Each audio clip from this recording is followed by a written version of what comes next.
बहुत समय पहले की बात है। हिमालय की वादियों में बसे सूर्यगढ़ नाम के छोटे से राज्य में राजा साहस और रानी अदिति का शासन चलता था।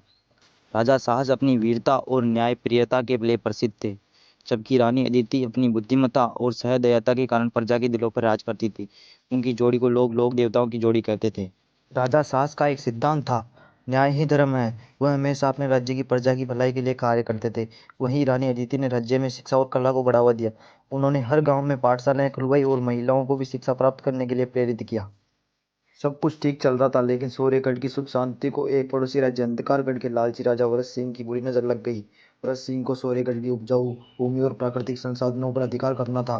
उन्होंने एक चाल चली और अपने सेनापति को राजा साहस के दरबार में संदेश लेकर भेजा। संदेश में लिखा था, यदि सूर्यगढ़ मेरी अधीनता स्वीकार कर ले तो मैं युद्ध नहीं करूंगा, अन्यथा मेरे सैनिक तुम्हारे राज्य को तहस नहस कर देंगे। राजा साहस ने जवाब दिया, हमारी धरती हमारी माँ है, इसे बचाने के लिए हम अपनी जान भी दे सकते हैं, लेकिन किसी की अधीनता स्वीकार नहीं करेंगे। युद्ध की घोषणा होगी। राजा साहस ने अपनी सेना को तैयार करना शुरू कर दिया, लेकिन अंधकारगढ़ की सेना विशाल और शक्तिशाली थी। रानी अदिति ने स्थिति को भांप लिया और राजा के पास आकर कहा, हम केवल तलवार से युद्ध नहीं जीत सकते, हमें रणनीति बनानी होगी। राजा ने रानी से पूछा, तुम्हारे मन में क्या है? रानी ने कहा, हमें अपनी सेना को दो भागों में बांटना चाहिए। एक भाग युद्ध भूमि में जाएगा, जबकि दूसरा भाग जंगल के रास्ते से दुश्मन की सेना पर हमला करेगा। इसके साथ ही हम गांव वालों के साथ लेना होगा, वे हमारी सबसे बड़ी ताकत बन सकते हैं। राजा ने रानी की बात मान ली और उनकी सलाह पर अमल किया।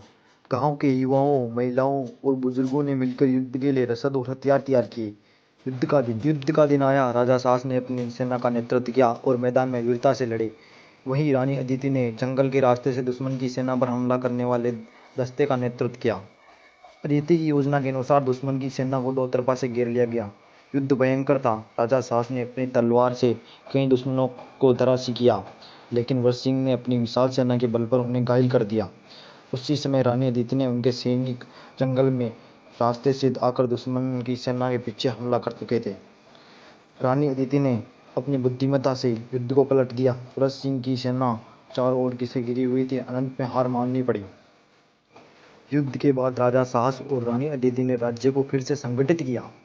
घायल सैनिकों और प्रजा के लोगों की देखभाल की। युद्ध ने सूर्यगढ़ के लोगों को एकजुट कर दिया। इसके बाद रानी अदिति ने युद्ध के अनुभव से सीखकर राज्य में एक रक्षा पाठशाला की स्थापना की, जहां युवाओं को आत्मरक्षा और रणनीति की शिक्षा दी जाने लगी। राजा साहस ने राज्य की सुरक्षा और मजबूत करने के लिए सीमाओं पर किले बनवाए। राजा साहस और रानी अदिति का शासन सूर्यगढ़ के इतिहास में स्वर्णिम काल के रूप में दर्ज हुआ। उन्होंने दिखाया कि शासन और बुद्धिमत्ता मिलकर किसी भी समस्या का समाधान कर सकते हैं। उनकी कहानी आज भी सूर्यगढ़ के लोगों के लिए प्रेरणा का स्रोत है। वे मानते हैं कि जब तक राजा और प्रजा का एकजुट है, तब तक कोई भी शक्ति उन्हें हरा नहीं सकती। यह कहानी साहस, बुद्धिमत्ता और एकता की शक्ति को दर्शाती है। अगर आपको यह कहानी अच्छी लगी हो तो लाइक करें एंड सब्सक्राइब करें।